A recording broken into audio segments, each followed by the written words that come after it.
Macho, eu amo o primeiro filme. Eu amo o primeiro filme, assim, eu acho ele excepcional. Eu fui empolgado ver esse segundo filme. E deu no que deu, né? Olá, seja muito bem-vindo ou muito bem-vinda ao retorno das críticas aqui no canal da SB Cinema. Eu sou Bruno Albuquerque e acho que tem um ano, tem quase um ano, a gente falou da última vez aqui o filme de crítica, eu acho que foi Sonic, foi o último filme que a gente fez crítica aqui. E desde então a SB Cinema teve várias reformulações, esse canal passou por um monte de reformulações só nesse ano, a gente tinha parado de fazer crítica e agora estamos retornando com Mulher Maravilha 1984 e eu já finco aqui o compromisso de crítica de Soul, crítica de Mank e crítica de Tenet, que eu ainda não vi nenhum dos três, mas tô louco pra ver e quero muito trazer conteúdo deles aqui pra vocês, porque vocês não param de me pedir. Então, estamos de volta com as críticas, sem periodicidade, sem nada marcado, vai rolar aí, fica ligado, fica ligada, ativa o sininho aqui da SB Cinema, já se inscreve no canal e já me segue no Instagram também, @SBCinema_, pra você não perder nenhuma notificação. E também tem um canal do Telegram, que lá é tiro e queda, você não perde os conteúdos da gente. Aperta no botão, tá no link aqui, no primeiro comentário, entra no grupo do Telegram, é de graça, tem quase 1000 pessoas lá, é um grupo que serve só pra avisar vocês sobre as novidades da SB Cinema. Então aperta no botão lá e eu te vejo no grupo. Vamos lá! Como eu já falei aqui na introdução do vídeo, eu gosto pra caramba do primeiro filme. Eu acho Mulher Maravilha, da Patty Jenkins, lá de 2017, um filme excelente. Eu dei 5 estrelas pro filme. Não é nem 5 estrelas, eu dou nota aqui sem ser estrelas, né? Eu dou 5 de 5, né? A nota. E, cara, eu gosto pra caramba do filme. Eu gosto demais. Eu acho que ele resgatou, assim, um heroísmo que eu não via no cinema desde o Homem-Aranha 2, do Sam Raimi, que eu não via no cinema desde o Christopher Reeve, em 1970. Eu falo no cinema, mas eu vi Christopher Reeve, o Superman dele em casa, né? Mas, enfim, filme de cinema, esse heroísmo, na verdade, nem em séries de TV de heróis, eu não percebia esse símbolo, o herói sendo usado como um símbolo, sendo usado como referência, sendo usado como alguém em quem eu quero me espelhar. Fazia tempo que eu não via um filme que refletisse isso, que tivesse isso na sua essência. E Mulher Maravilha de 2017, eu acho que acerta em cheio. Eu chorei na cena da guerra. Acho que aquilo ali é o que define um super-herói, uma super-heroína. Eu acho o final do filme super emocionante. Eu gosto até mesmo das cenas de ação do filme que a galera não gosta. Vou falar sobre isso aqui na crítica também. E gosto até mesmo do vilão do filme, que o pessoal fala mal pra caramba. E eu gosto pra caramba daquela sequência. Eu gosto demais do filme inteiro. Dito isto, não posso deixar de controlar o meu descontentamento com esse filme. Mulher Maravilha 1984 parece que foi escrito por outra pessoa, parece que foi dirigido por outra pessoa. Cara, não parece ser um filme que foi feito pelas mesmas pessoas do primeiro filme. Mas antes de falar dos problemas do filme, onde eu vou me estender mais, onde eu vou entrar em detalhes, a gente vai ter que falar sobre alguns aspectos da história que são, depende do que você considera spoiler. Se qualquer informação sobre a história pra você é spoiler, então teremos. Se você não considera informações superficiais sobre a história de pequenos acontecimentos que não influenciam muito a narrativa, então não é spoiler. Mas aí depende do que você acha. Se você acha que isso é spoiler, já sai daqui. Logo depois eu falar dos prós, que eu vou falar dos contras e eu vou ter que me aprofundar um pouquinho, mas eu não vou dar muitos detalhes sobre o que acontece, tá? Eu preciso comentar, a princípio, o elenco. A galera não gosta muito da Gal Gadot como Mulher Maravilha, interpretando, né? Mas eu gosto dela. Eu gosto da atriz, eu acho que ela cabe bem ao papel, não só ao papel de Mulher Maravilha, mas ao papel da personagem na história do primeiro filme. E aqui também eu acho que ela entende, ela compreende bem a personagem, ela é carismática e eu acho que ela tem uma presença muito bacana. E ela, pra mim, assim, fisicamente falando, assim, de forma, em termos de imponência na tela, de presença de cenas de ação, as expressões corporais dela nas cenas de luta, pra mim aquilo ali é muito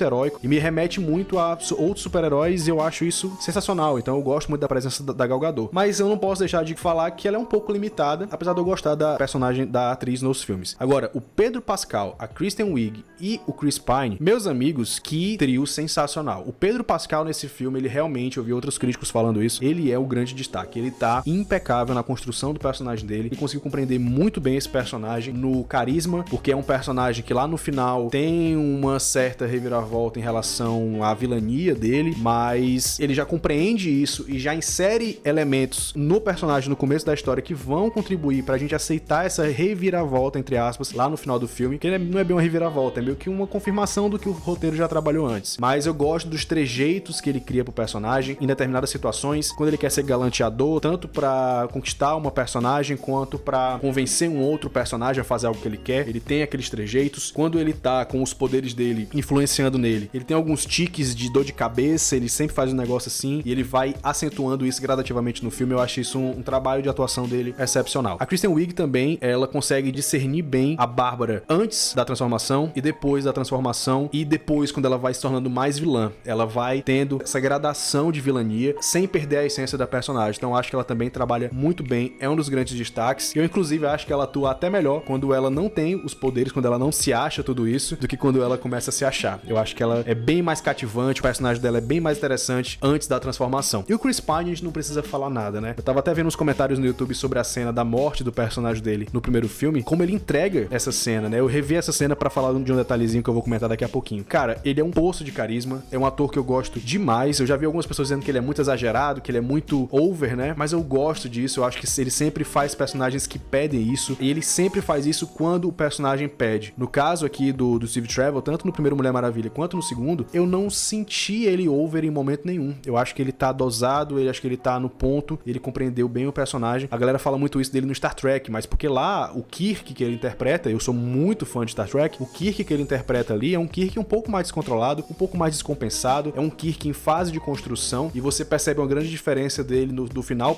do segundo filme pro terceiro, porque ele está começando ali a sua curva de amadurecimento. Então ali faz sentido ele ser expressivo e tudo mais. Aqui ele é outro personagem e ele já pega isso de outra forma, e eu gosto muito de como ele traz emoção pro personagem. E eu falo mais uma vez sobre a cena da morte dele no primeiro filme e uma cena de despedida dele com a Mulher Maravilha que tem nesse filme também, que elas são incríveis. Inclusive essa cena de despedida no segundo filme, ela remete diretamente à cena da morte dele no primeiro filme. Aí já entram dois outros aspectos que eu quero comentar positivamente do filme, que é essa cena da despedida é excelente por dois motivos. Eu acho o texto dela muito bom, é um texto muito emocionante, ele falando como a vida dele foi excelente e tudo mais, eu acho bem emocionante mesmo. E eu acho que o que complementa o texto da cena de forma excepcional mesmo, assim, eu acho que é um dos grandes acertos do filme, que me emocionou de verdade, é a música. A música que toca nesse momento é exatamente a mesma música que toca na despedida do primeiro filme. Na hora que eu tava vendo o filme, eu me toquei, e aí, por eu ter percebido isso, eu me emocionei muito mais do que provavelmente eu teria me emocionado se eu não tivesse percebido. Então é um detalhe na construção sonora do filme, nesse momento em específico, que me tocou profundamente, eu fiquei realmente emocionado. Um outro detalhe técnico, assim, também, técnico, mas também é narrativo, porque faz parte das 7 camadas do filme. Há vários foreshadowings da Mulher Leopardo no filme, na direção de arte. Tem alguns que são mais caras de pau, tipo, tem um leopardo, tem uma fera lá, não sei exatamente se é um leopardo, empalhado no laboratório lá, no Smithsonian, né, que é onde elas trabalham. Mas tem outros detalhes, como logo no começo, a Mulher Maravilha tá usando um salto com uma estampa de onça. E aí depois o Chris Pine surge trocando de roupa, testando várias roupas, e uma das roupas é uma roupa com uma estampa de oncinha também. Animal print que chama, né? E aí depois tem uma hora que o Maxwell Lord tá falando com o filho dele num sofá, atrás deles, o pano no sofá tem uma estampa também, eu não lembro se é o de um tigre, se é o de uma onça, mas também tem essa estampa. E o filme, além disso, ele também faz foreshadowings pra questão da pedra. Na estante da Mulher Maravilha tem uma foto dela sozinha no rancho Trevor, né, que é o rancho da família do Steve. Do lado dela tem uma pedra. E aí o filme passa ali rapidamente e ele já é meio que associando a falta desse personagem com a pedra que vai surgir logo depois na narrativa. E eu acho legal esses pequenos cuidados da direção de arte que ajudam a contar a história meio que subliminarmente ali num detalhe, num canto, mas estão ali presentes para ajudar a contar aquela narrativa. Pena que o filme não faz isso. Ele acerta muito nesses aspectos, mas ele não se atenta a outros aspectos mais básicos da narrativa. Eu vou chegar nesse ponto, tá? E pra finalizar, tem duas outras cenas que uma delas é um spoiler, mas é uma cena onde a Mulher Maravilha descobre uma outra habilidade, não no começo do filme, mas no final, porque nesse filme ela descobre algumas novas habilidades, mas mais ali perto do clímax. Quem assistiu o filme sabe do que é que eu tô falando. Essa cena é muito bacana porque faz uma associação direta com outro personagem, a ocupação dele, a um diálogo que eles têm mais no começo do filme. A cena é muito bem dirigida e ela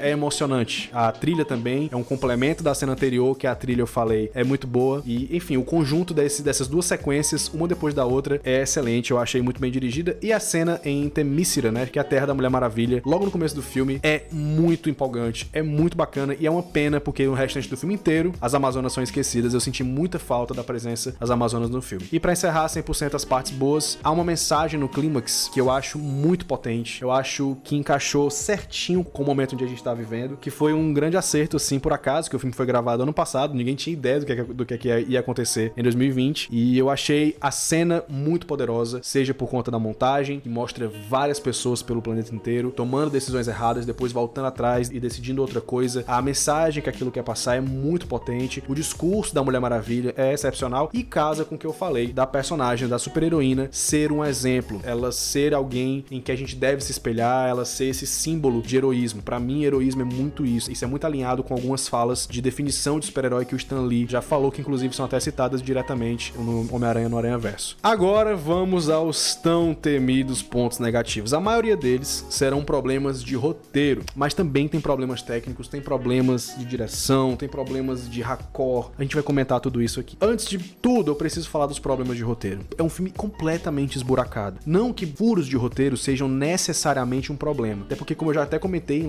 lives da SB Cinema, nas nossas aulas e masterclasses e tudo mais, o furo por si só não é um problema. O problema é quando há um excesso de furos ou aquele furo ele extrapola demais a suspensão da descrença. O que é a suspensão da descrença, pra quem não sabe? Quando a gente vê um filme, a gente vê uma obra audiovisual, a gente vê o que quer que seja, a gente lê um quadrinho, lê um livro, a gente automaticamente faz uma parada chamada suspensão de descrença, que a gente olha e fala, isso aqui é ficção, isso aqui eu não acredito, é uma descrença. Eu suspendo essa descrença pra eu poder embarcar naquela jornada e aceitar aquele universo que tem as suas próprias regras. Quando o universo rompe as suas próprias regras, ou ele rompe coisas básicas de noção, de lógica, aí isso aí é forçar a suspensão de descrença. Você tem que forçar muito a sua suspensão de descrença pra acreditar naquilo e aceitar aquilo numa boa. Tem filmes que abusam disso, tem outros filmes que não. Tem outros filmes que levam isso numa boa. Por exemplo, Harry Potter. Harry Potter tem todas as suas regras. Eu suspendo a minha descrença a todo momento, e em momento nenhum eu acho que ele tá forçando a barra, porque em momento nenhum ele força padrões normais da lógica e padrões daquele próprio universo dele. Isso dito, vamos aos pequenos furos que somados, e alguns grandes furos somados, são um grande problema do filme. O primeiro que me veio à cabeça, que tá todo mundo comentando, é sobre o Steve Trevor no corpo de outro homem. E aí, como eu falei, eu vou falar de alguns aspectos que vão tocar a narrativa, que pra mim não são grandes spoilers, mas se você considerar, saia daqui, tá? Steve Trevor no corpo de outro homem. A pedra que ela acha, que depois eu já vou falar sobre como essencialmente essa pedra pra mim já é um grande problema de roteiro, essa pedra que ela acha é capaz de subir um baita muro separando Cairo no meio. É um muro colossal que separa uma das maiores capitais do mundo, que é Cairo, no Egito. É uma pedra capaz de fazer coisas tão absurdas. Ela não consegue trazer o cara dos mortos e acabou. Ele tem que reencarnar no corpo de um outro cara e só nós, o público, enxergamos ele com o rosto do Chris Pine, porque sim, a Diana fala. Quando ela vê o cara pela primeira vez, ela não reconhece ele como Steve Trevor. Faria muito mais sentido, né? Só ela vê ele como Steve Trevor, também funcionaria melhor. Mas não, ela não reconhece ele, não. Ele não é o Steve Trevor, sai daí. Aí ele fala umas paradas pra ela, que ela se toca que ele é o Steve Trevor. Aí o que ela diz? Ah não, olho pra você, só vejo você. Eu acho que é uma saída muito básica do roteiro, muito rasteira, o que denota um roteiro preguiçoso. Mas engraçado que pra umas coisas é preguiçoso, pra outras ele complica demais. Tipo, era só ele voltar à vida e falar, não sei o que aconteceu, eu voltei à vida. A pedra realiza o desejo da pessoa. Depois você vê a pedra matando, o cara chega pra mulher e fala, queria que você tivesse morrido, e a mulher cai morta. Por que especificamente quando o Steve Trevor tem que ter esse problema? O filme vai deixar várias lacunas em relação a isso. Por que isso acontece? Por exemplo, depois a gente descobre uma das regras do desejo, é só você negar o desejo, você abdicar o desejo, que pronto. Mas em momento nenhum o filme estabeleceu isso. Isso acontece porque o filme precisava que um personagem abdicasse do desejo, aí ele abdica do desejo e pronto, segue. Isso é roteiro preguiçoso. Eu só lembro daquela cena do Deadpool 2 que ele fala, eita, roteiristazinho preguiçoso. É exatamente isso. E tem vários momentos que isso acontece. Um outro aspecto que me incomoda muito no filme, eu não vi quase ninguém comentando, é como o filme esquece vários personagens à torta e à direita. Tipo o próprio Steve Trevor. Ele chega na narrativa, beleza. Depois ele vira um mero ajudante que ajuda isso aqui, a Mulher Maravilha. Ela faz todo o trabalho pesado, ela faz 99% do trabalho, ele faz isso. Qual é o real propósito dele estar ali? Aí quando a Mulher Maravilha, só ela pode resolver a parada, o Steve Trevor é esquecido. Ele fica lá no canto e ela resolve a parada. Tem um personagem lá, no meio da narrativa, que eles precisavam de alguém, eles precisavam de alguma muleta pra continuar a história. Surge um personagem aleatório, do nada, que tem a resposta que eles precisam e depois ele é esquecido. E o filme faz isso com vários personagens. Ele faz isso com o Steve Trevor, ele faz isso com esse cara que aparece e some do nada. Ele faz isso com o filho do Maxwell Lord, que inclusive, coitado, ele faz vários pedidos durante o filme todo e o coitado não é atendido, brother. O coitadinho não é atendido. Por quê? Porque os pedidos que ele faz iam acabar com a história do filme. E aí o filme mostra ele fazendo os pedidos, inclusive utilizando o efeito especial do ventinho lá, provando que o pedido dele foi concedido, mas na prática não foi. E ele faz mais de um pedido e nenhum deles é concedido. E eu, caramba, como é que pode? Por que só esse moleque não tem o pedido dele concedido? Por quê? Porque senão ia estragar a história. Aí o filme, opa, esquece isso aqui e segue. Cara, e tudo isso vai enfraquecendo o roteiro. E quanto mais eu pensava no filme, quanto mais eu escrevia aqui as minhas anotações pra poder preparar esse vídeo pra vocês, menos eu gostava do filme. Eu saí do filme pensando, é um filme ok. O tempo foi passando, ele foi caindo. E eu cheguei a todos esses pontos que eu queria comentar. A própria Kristen Wiig, que faz a Bárbara, a Mulher Leopardo, ela é outra personagem. O Steve Trevor e a Kristen Wiig são dois personagens que eles não fazem o menor sentido estarem nessa história. Outro aspecto que o filme tem, que eu ia falar mais pra frente, mas eu vou comentar logo, é a duração dele. Ele tem 2 horas e meia. Quando o filme começou, eu sabia que ele tinha 2 horas e meia. Quando deu 1 hora de filme, eu falei, brother, o que é que ainda tem pra contar aí? Eu sinto que, pelo fato do filme ter pouquíssima, você conta nas mãos de um dedo, sequências de ação, e sequências de ação mequetrefes, assim, sequências de ação que eu não vou falar sobre elas, mas elas estão tão distantes no filme, durante um filme de 2 horas e meia, que tem um falatório em excesso, que tem muito diálogo que não chega a lugar nenhum, tem uma cena inteira de diálogo pra eles chegarem numa conclusão que em 2 linhas de diálogo dava pra eles terem chegado, que você vê que o filme tem uma barriga gigante, ele tem muitos excessos, ele não precisava definitivamente ter 2 horas e meia. Isso fica perceptível o tempo inteiro a partir de um determinado ponto do filme. Eu ficava o tempo todo pensando, meu Deus, quanto tempo ainda falta de filme? Meu Deus, quanto tempo ainda falta de filme? O que é que ainda falta resolver aí? O que é que ainda falta eles colocarem aí? E eu senti o tempo todo que eles estavam adiando o filme chegar até o final, pra contar mais coisas desnecessárias, pra revelar informações e colocar os personagens em trajetórias desnecessárias. E aí eu volto pros personagens. A Mulher Leopardo é uma vilã completamente dispensável pro filme. Ela tá ali, como eu vi o Chris Tuckman comentando, inclusive, o Chris Tuckman, o Thiago, né, que é o nosso editor aqui da SB Cinema, comentou comigo. É um personagem que tá ali só pra ser a vilã corpo a corpo da Mulher Maravilha. Ela não tem mais motivo algum pra estar ali. Ela não tem mais razão nenhuma pra estar ali no filme. É só porque o filme precisava que em alguns momentos específicos,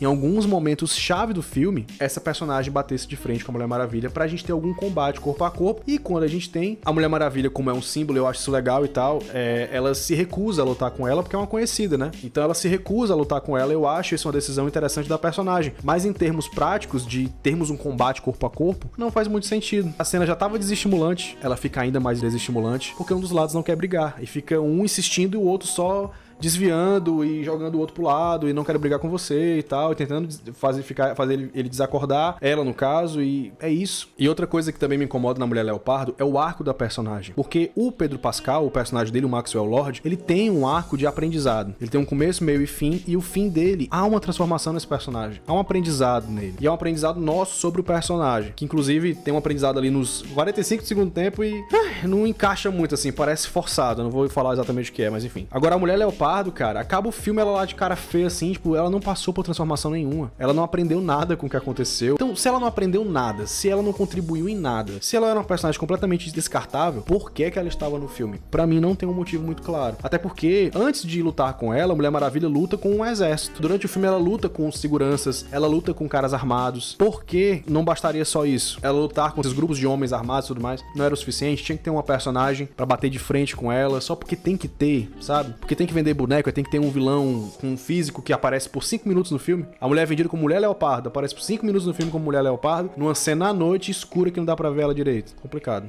E aí eu entro num outro aspecto que agora a gente começa a falar na questão mais de direção, de montagem, de construção de cena, que é as cenas de ação do filme. Eu acho extremamente problemáticas. Enquanto no primeiro filme eram cenas enérgicas, eram cenas que a câmera acompanhava a Mulher Maravilha durante um combate corpo a corpo, aquela cena dela batendo de frente com um exército sozinha, aquilo ali é uma obra de arte, cara. Aquilo ali é sensacional. Eu chorei no cinema. Falei, cara, isso aí é uma super-heroína. Isso aí é um super-herói de verdade. E é o que acontece aqui, a gente tem cenas de ação burocráticas, muitos planos abertos, muitas câmeras distantes. Se por um lado, em alguns filmes isso ajuda a criar um contexto melhor da cena, em outros não. Nesse caso, a gente vê claramente que tem um carro logo atrás dela, com uma arma apontada pra ela, que fica 10 segundos sem atirar, porque o filme precisava desses 10 segundos, aí ele começa a atirar. A gente tem um problema de raccord também, que eu acho, do filme, que em vários momentos ele faz isso. Tem um momento onde isso fica bem claro, tem isso até no trailer, em um dos trailers, que é quando ela pega a tiara dela pra quebrar umas câmeras. E aí, como é que o filme faz? Ele mostra um plano, ela fazendo assim com a mão, antes da mão chegar na tiara, ele corta pra um outro plano dela com a tiara na mão já. Isso dá um pulo, ao invés desse plano ser complementar, no corte você perceber uma pequena elipse ali, que teria dado um tempo pra ela tirar a tiara, não. É um corte contínuo, ele cortou pra um outro ângulo da cena, como se fosse uma continuação do plano anterior, e pra você ter o raccord direitinho, você teria que ver ela no plano anterior, você viu ela quase braço pegando a tiara, corta pro outro plano, você vê ela pegando a tiara, tirando da cabeça e jogando. Não, ela leva a mão, antes de chegar na tiara, corta pra um outro plano dela com a tiara na mão já. E eu achei isso muito problemático. Sempre que isso acontecia nas cenas de ação, isso me tirava do filme. Eu não sei se ele tava querendo criar um dinamismo, mas existem outras maneiras de criar um dinamismo do que você picotar momentos pífios que não vão fazer a menor diferença. Mostrava ela tirando a tiara e jogando, por que não? Qual era o problema de mostrar ela tirando a tiara?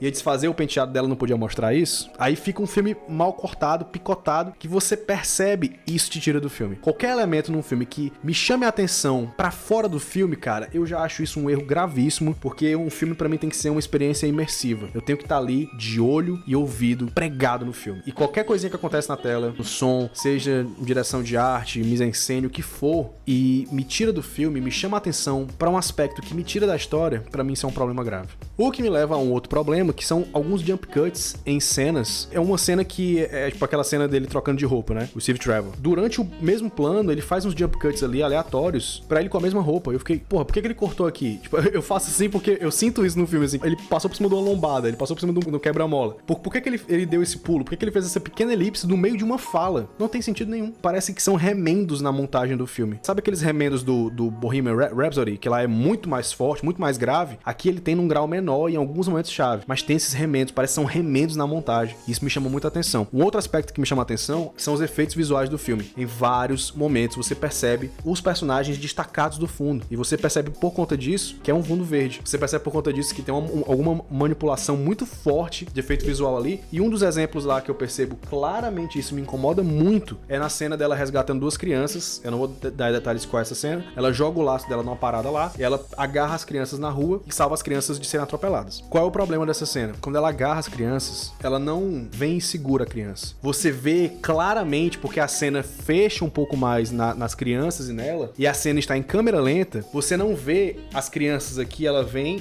e leva as crianças. Quando ela tá chegando, você vê a criança claramente fazendo assim, ó. A criança dá um pulinho pra trás, encosta nela, ela leva. Eu fiquei, cara, como assim, brother? Tipo, que erro bizarro é esse de pós-produção, sabe? Eu fiquei chocado com isso num filme de 200 e poucos milhões de dólares, né? Uma continuação de um filme que não tinha essas paradas. O que é que tá acontecendo? Voltando pro roteiro, eu vou pra questão do princípio que rege a pedra, a tal da pedra. É uma pedra mágica que concede desejos. É isso. Esse é o elemento do roteiro. Esse é o elemento da narrativa. O Maxwell Lord deseja que ele se transforme na pedra. A pedra se desmancha e entra nele, ele vira pedra. Ele vira um gênio da lâmpada, concede desejo pra todo mundo. Eu acho isso um artifício narrativo, um elemento narrativo muito difícil de ser trabalhado, muito complicado de você fazer algo crível, de você fazer algo que não force a suspensão da descrença, e é exatamente isso que acontece. Eu sinto que a qualquer momento, qualquer coisa pode acontecer, não no bom sentido, mas que a qualquer momento o filme vai ter uma solução rápida, fácil, pra solucionar as paradas, e tem, como eu já mencionei, o lance da abdicação do desejo, porque em momento nenhum foi criada qualquer regra, em momento nenhum é trabalhado o background dessa pedra, ela pincela ali rapidamente de onde talvez tenha vindo, de quem talvez tenha projetado essa pedra, mas em momento nenhum ela chega numa conclusão e depois é esquecido. Há um lance lá no final, o final do filme é cheio de dúvidas, eu fiquei com várias questões sobre o final do filme, o que aconteceu com determinado personagem, quais as consequências que outros personagens tiveram que enfrentar, o que aconteceu exatamente com o poder do desejo, o que foi que aconteceu? E o filme termina com essas perguntas, não daquela forma de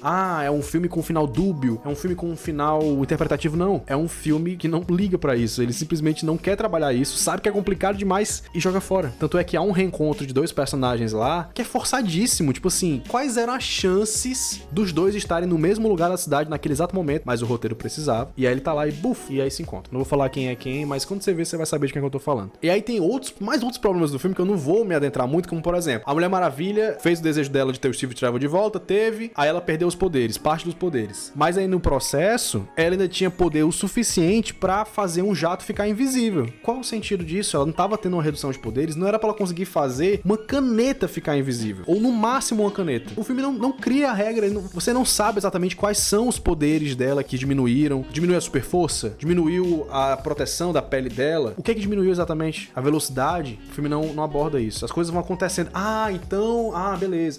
não, beleza, então esse aqui também diminuiu. Beleza, tá. E também tem outros, como tem um flashback / cena super expositiva, feita lá no meio do filme, com direito a imagenzinhas de explicação e narração de fundo, coisa que vários filmes fazem, Liga da Justiça faz, que é aquela explicação rápida com animações de algum conceito do filme e tal. Liga da Justiça faz isso logo no começo e lá no meio do filme também. Aí ele faz isso só pra justificar um fanservice na cena pós-crédito. E nada mais, assim, é um fanservice e acabou. É uma homenagem / fanservice na cena pós-crédito. Que é legal, é bonitinha, fofinha. Mas você tem um flashback inteiro e tal pra explicar essa parada que talvez usem no terceiro filme, talvez, mas será que vão usar? Não dá pra saber. No final parece que é só uma participação especial, sabe? Enfim, o filme tem vários problemas. Se eu for ficar aqui, ó, eu já falei de vários, mas tem mais coisa anotada aqui, mas eu não vou falar porque isso aqui já tá enorme. Mas é isso, gente. Infelizmente, eu não consegui curtir Mulher Maravilha 1984. Não é um filme ruim, não é um filme ofensivo. Como eu falei, tem vários aspectos excelentes, mas não me parece que é um filme feito pelas mesmas pessoas. Não tem um carinho que o primeiro filme tinha, de lidar com os personagens, de lidar com a temática, o carinho que eu digo de fazer o filme. Não tem os artifícios narrativos do primeiro filme, não tem o mesmo roteiro do primeiro filme. Até aquele grupo coadjuvante lá da guerra do primeiro filme é muito mais aprofundado do que todos os outros coadjuvantes que vão surgindo aleatoriamente nessa história. E há outros e outros problemas que eu poderia muito bem comentar aqui, mas esse vídeo já está quilométrico, eu não esperava, achei que ele fosse ficar com 15 minutos no máximo. Então, gente, eu fico triste que o filme tenha decepcionado, eu fico triste mesmo, porque eu gosto muito do primeiro filme, eu gosto muito da personagem, gosto da direção da Patty Jenkins, mas a nota que eu dou pro filme, eu pensei em dar 1 de 5, mas eu acho baixa demais, eu pensei em dar 3 de 5, mas eu acho alta demais, eu vou dar 2 de 5 pro filme. Tô bem decepcionado, mas também não tô ofendido. Não é aquele filme que, porra, esse filme, que insulto,